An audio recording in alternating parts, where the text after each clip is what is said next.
مصطفیٰ زیدی 20ویں صدی کے اہم شاعر، ان کی شاعری ندرت خیال، رومانیت اور اداسی سے بھرپور ہے۔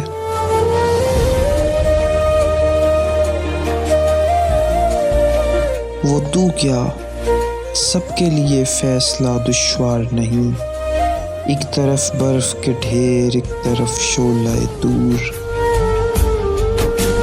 ایک طرف ساعت شب، ایک طرف صبح نوید، ایک طرف آگ کی رو، ایک طرف حور و قصور،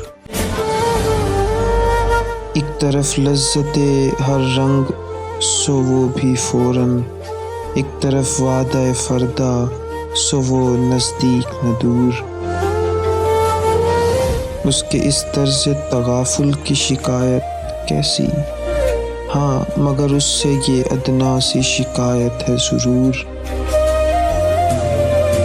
ایک چرائے ہوئے ناپاک تبسم کے عوض اس نے بیچا ہے سلگتے ہوئے اشکوں کا غرور۔ وہ تو کیا، سب کے لیے فیصلہ دشوار نہیں، ایک طرف برف کے ڈھیر، ایک طرف شعلہ دور۔